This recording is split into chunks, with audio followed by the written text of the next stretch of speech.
Hi అండి అందరికీ. Psychology paper 1 new సైకాలజీలో మనకి బాలల ప్రవర్తనను అంచనా వేసే పద్ధతులు అని చెప్పేసి మనకి ఒక చాప్టర్ ఉంది. ఇందులో మనకి ఇవి గతంలో పరిశోధన సాధనాలు, బాలల పరిశోధన సాధనాలు అని చెప్పేసి పిలువబడేవి. వీటిని బాలల ప్రవర్తనను అంచనా వేసే పద్ధతులు అని చెప్పేసి ఇప్పుడు మనకి ఇవ్వడం జరిగింది. పరిశీలన, పరిపృచ్ఛ, సంఘటన రచనా పద్ధతి, పర్యావలోచన పత్రికలు, కథనాలు, వర్ణనలు, బాలల వ్యక్తిగత చరిత్ర, ప్రశ్నావళి, ప్రయోగ పద్ధతి, చర్యాత్మక పరిశోధన ఇవన్నమాట న్యూ డ్రాఫ్ట్ కాపీలో ఉన్నటువంటి చాప్టర్స్. వీటిని ఒకసారి చూసే ముందు మనకి న్యూ డ్రాఫ్ట్ కాపీలో ఒక చిన్న పారాగ్రాఫ్లో సైంటిస్టులని పరిచయం చేశారు, అదొకసారి చూద్దాం. అయితే ఈ పరిశోధన సాధనాల్లో మధ్యలో మనకి సైంటిస్టులు వాళ్ళు ఇచ్చినటువంటి నిర్వచనాలు కూడా ఉన్నాయి. మొత్తం కలిపి ఒకే వీడియోలో మనం నేర్చుకుందాం. ఇక్కడ చూడండి, మనకి డ్రాఫ్ట్ కాపీలో ఏమి ఇచ్చారంటే దత్తాంశ సేకరణ పద్ధతులు, మెలకువలు, ఉపగమాలు అని చెప్పి సెట్టింగ్ ఇచ్చారు. ఇందులో మనం చూస్తే బాలల అధ్యయనంకు సంబంధించి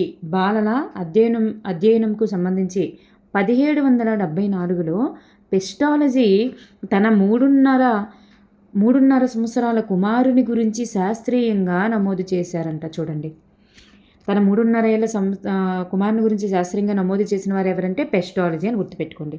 అయితే చాలా ఇంపార్టెంట్ నెక్స్ట్ ఏంటంటే జి స్టాన్లీ హాల్ 1891 బాలలపై చేసినటువంటి శాస్త్రీయ అధ్యయనాలు అందరికీ ప్రేరణగా నిలిచి ఆయనను బాలల అధ్యయన పితామహుడుగా పిలిచేటట్లు చేశాయి. బాలల అధ్యయన పితామహుడు ఎవరు? చాలా ఇంపార్టెంట్ క్వశ్చన్. మార్క్ టెస్ట్లోని ఇచ్చారో లేదా టెట్లో ఇచ్చారో కానీ ఈ ప్రశ్న అనేటటువంటిది వచ్చింది. ఎక్కడుంది ఆన్సర్ అని చాలామంది ఆలోచించారనమాట. బాలల అధ్యయన పితామహుడిగా ఎవరిని పిలిచారంటే స్టాన్లీ హాల్. అలాగే ఈయన ఒక గ్రంథాన్ని రచించారు, contents of children's mind on entering school. చూడండి, contents on children's minds on entering school అనేటటువంటి గ్రంథాన్ని రచించిన వారు ఎవరంటే Stanley Hall. Next Stanley Hall, Elizabeth Hurlock Gesell. Stanley Hall, Elizabeth Hurlock, Gesell ఈ ముగ్గురు కూడా బాలల అధ్యయనంలో ప్రసిద్ధి చెందినవారు. బాలల అధ్యయనంలో ప్రసిద్ధి చెందిన శాస్త్రవేత్తలు ఎవరు? మనకి ముఖ్యాంశాల్లో ఉంటుంది వెనకాల.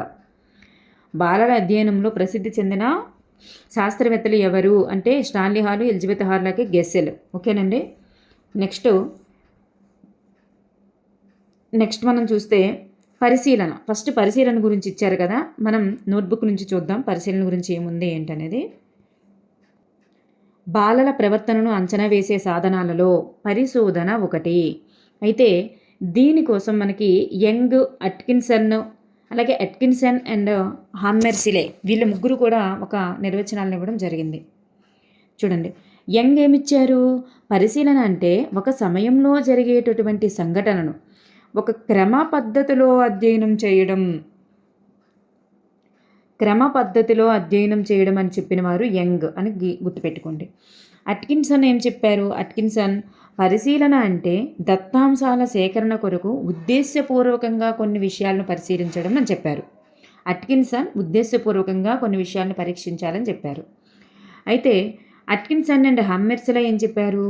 పరిశీలన అనేది క్లిష్టతతో కూడుకున్నది, ఎందుకంటే పరిశీలకుడు దత్తాంశ సేకరణకు తన జ్ఞానేంద్రియాలన్నింటినీ ఉపయోగించడమే కాక రకరకాల పాత్రలను పోషించాల్సి ఉంటుంది అని చెప్పారు.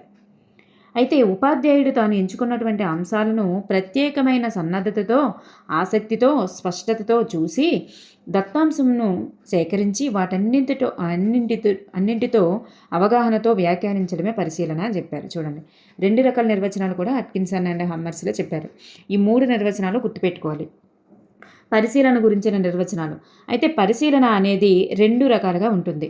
సహజ పరిశీలన, నియంత్రిత లేదా కల్పిత పరిశీలనగా చెప్పబడుతుంది. అయితే సహజ పరిశీలన గురించి చూస్తే సహజ పరిస్థితుల్లో పరిశీలించడాన్ని సహజ పరిశీలన అంటారు.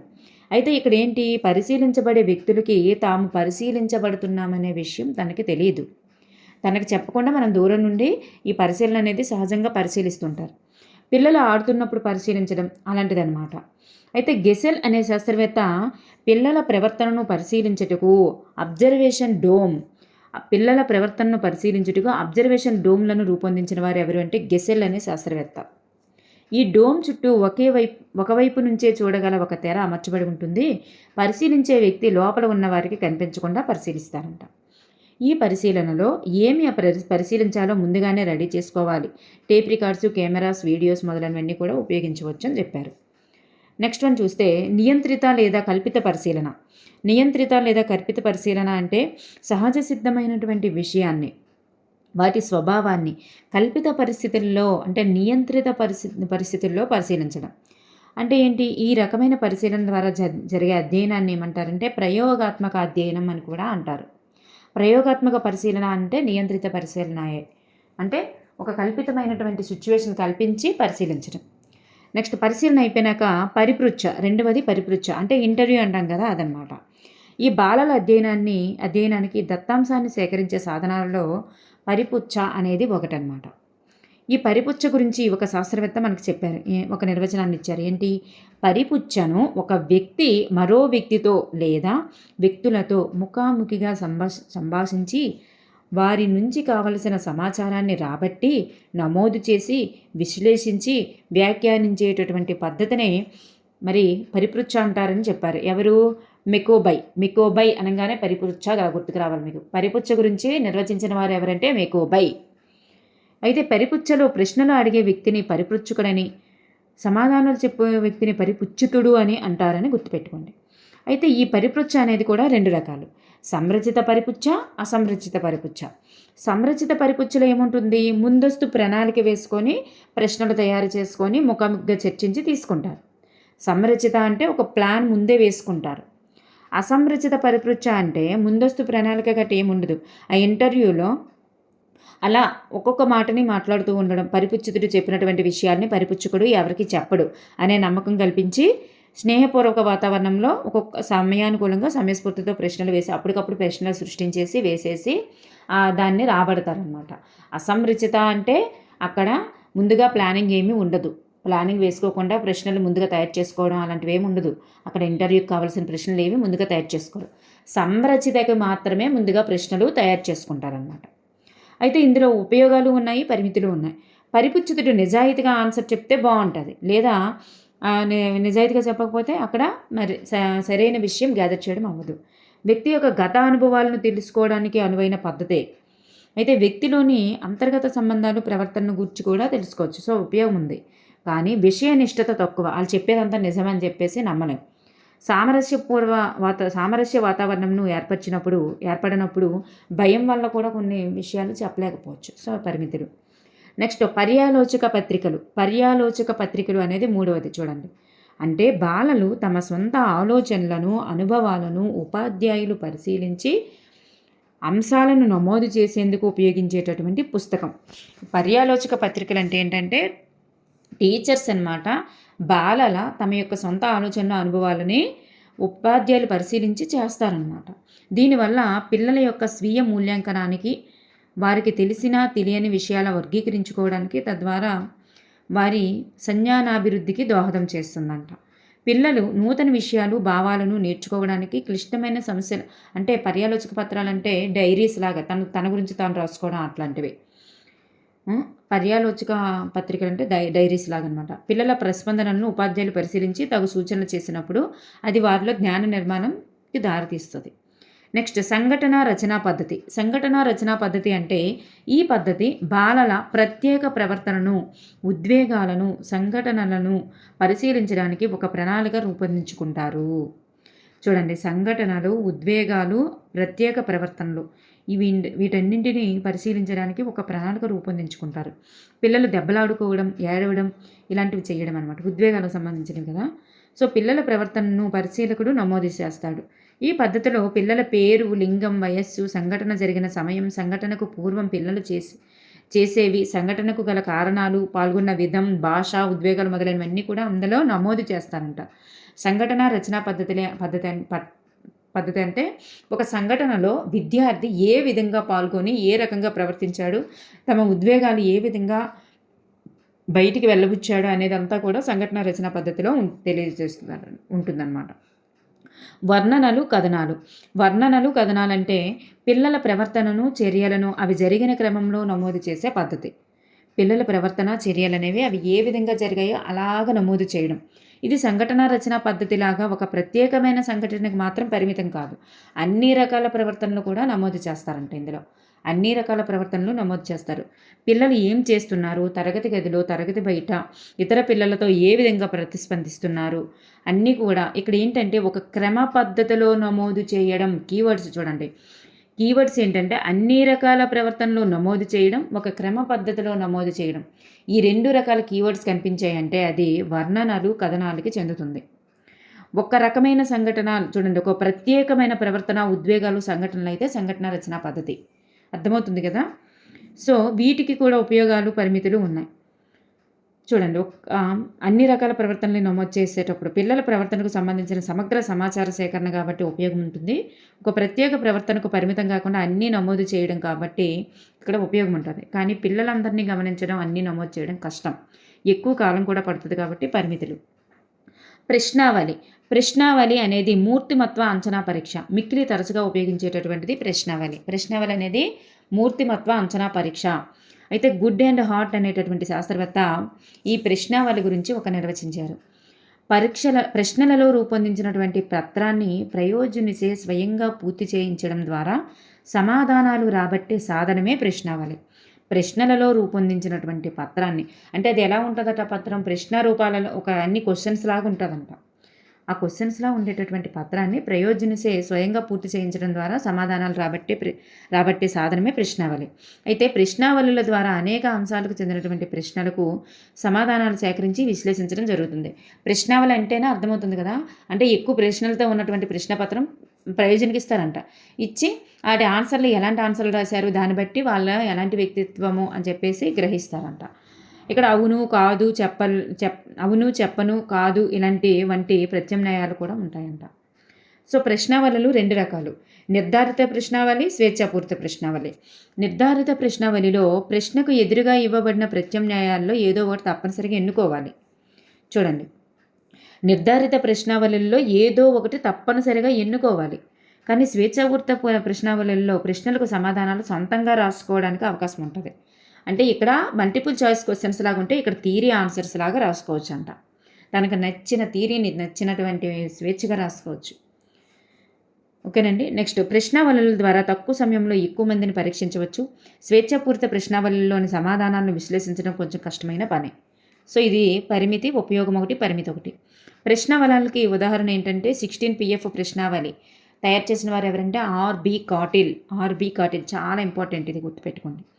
నెక్స్ట్, వ్యక్తి అధ్యయన పద్ధతి. 7వది వ్యక్తి అధ్యయన పద్ధతి. ఒక వ్యక్తిలోని వివిధ ముఖ్యాంశాలను నిశితంగా లోతుగా పరిశీలించి నమోదు చేసి విశ్లేషించి వ్యాఖ్యానించడాన్ని వ్యక్తి చరిత్ర అధ్యయనం పద్ధతి అంటారు. అంటే వ్యక్తిలోని వివిధ రకాల ముఖ్యాంశాలన్నింటినీ నిశితంగా ఆలోచించి పరిశీలించి నమోదు చేసి విశ్లేషించి వ్యాఖ్యానించడం. ఈ పద్ధతిని చికిత్సా పద్ధతి అని అంటారు. టెట్లో మనకు అడిగారు చికిత్సా పద్ధతికి గల మారు పేరు ఏంటని. టెట్లో అడగడం జరిగింది మన టెట్లో. అయితే ఈ చికిత్సా పద్ధతి లేదా వ్యక్తి అధ్యయన పద్ధతి గురించి బోనీ అండ్ హల్ఫిల్ అనేటటువంటి శాస్త్రవేత్త ఒక నిర్వచనం ఇచ్చారు. సమస్యాపూరిత విద్యార్థికి సంబంధించి సమగ్ర విచారణ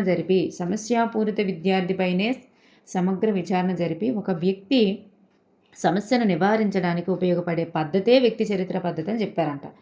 వ్యక్తి చరిత్ర పద్ధతి అనగానే మీకు బోనీ అండ్ హల్ఫిల్ గుర్తుకొచ్చేయాలి. బోనీ అండ్ హల్ఫిల్. వ్యక్తి అధ్యయనంలో 2 రకాలు ఉంటాయట. 2 రకాల అధ్యయనాలు ఏంటి? సమస్య నిర్ధారణ దశ, సమస్య నివారణ దశ. చూడండి, ఫస్ట్ వ్యక్తి అధ్యయన పద్ధతికి వెళ్ళే ముందు ఏం చేయాలి? ఫస్ట్ అసలు ఆ సమస్యాపూరిత వ్యక్తిని కదా మనం తీసుకోవాలి. సమస్య ఉన్న వ్యక్తిని మనం తీసుకోవాలి. సో సమస్య ఉన్న వ్యక్తిని తీసుకునేటప్పుడు ఆ వ్యక్తికి గల సమస్యని ముందు నిర్ధారించుకోవాలి. ఏంటి సమస్య అనేది, సమస్యని గుర్తించాలి. సమస్యకు గల కారణాలు ఏంటనేది ఊహించాలి, పరికల్పన చేయాలి.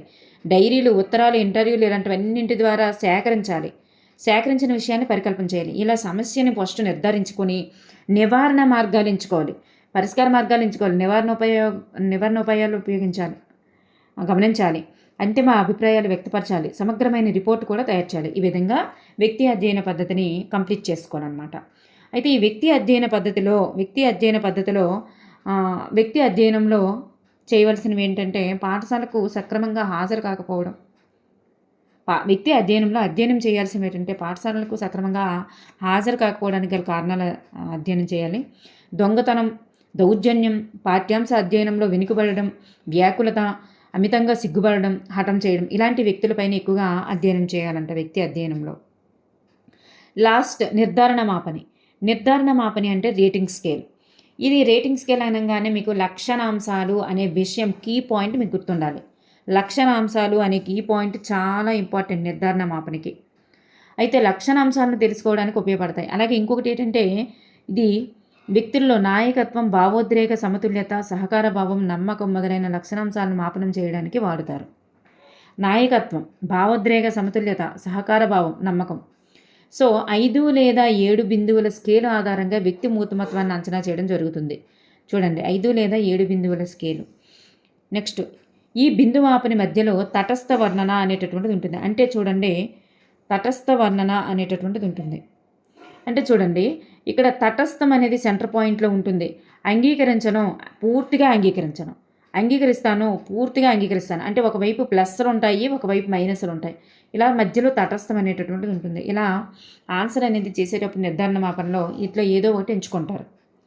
ఏదో ఒకటి ఎంచుకునే దాన్ని బట్టి అక్కడ ఆ వ్యక్తిని మనం పరిశీలించవచ్చు అనమాట. ధనాత్మక వర్ణనలో ఆరోహణ క్రమము, రుణాత్మక వర్ణన అనేది అవరోహణ క్రమంలో ఉంటుందన్నమాట. బిందువులు అనేవి ఉంటాయి. ఈ స్వీయ నిర్ధారణ మాపని ఇతరులను మాపలు చేసేవి. అంటే నిర్ధారణ మాపనలు అనేవి 2 రకాలుగా ఉంటాయి. స్వీయ నిర్ధారణ మాపని అంటే ప్రయోజకుడు తనంతట తానుగా నిర్ధారణ అదే స్కేల్ అనేది ఉపయోగించుకోవచ్చు. నిజాయితీగా ఉంటే వాళ్ళు ఉపయోగించుకోవచ్చు. అంటే నేను చేసేది కరెక్టే అని. మానసిక రోగులు, నిరక్షరాస్యులు, చిన్నపిల్లలు అనేది వాటిని ఉపయోగించుకోలేరు. అయితే ఇతరులు మాపనం చేసే ప్రయోజనంలోని లక్షణాంశాలను ఇతరులు గుర్తిస్తారు కనుక వస్తునిష్టత అనేది అధికంగా ఉంటుంది. హాలో ప్రభావము, ఔదార్య లోపము, కేంద్ర స్థానపు లోపము ఇలాంటివన్నీ కూడా అవకాశం తక్కువ ఉంటుంది. ఇతరులు మాపనం చేస్తేనే బెటర్ అనమాట. నిర్ధారణ మాపనలు అనేవి మూర్తిమత్వాన్ని నిర్దిష్టంగా మాపనం చేయాలంటే ఈ రెండు నిర్ధారణ మాపనలు కూడా ఉపయోగించాలి. అయితే నిర్ధారణ మాపనలకు ఉదాహరణ ఏంటి? The Vineland social maturity scale, the Phelps parent behavioural scale, bitten burns psychiatric rating scale. ఇవి నిర్ధారణ మాపనలకి ఉదాహరణ అనమాట. క్రింది వాటిలో నిర్ధారణ మాపన కానిది ఏదని ఇస్తారు. ఈ మూడింటిలో ఏదో ఒకటి కలిపేసి కానిది ఏదని ఇస్తారు.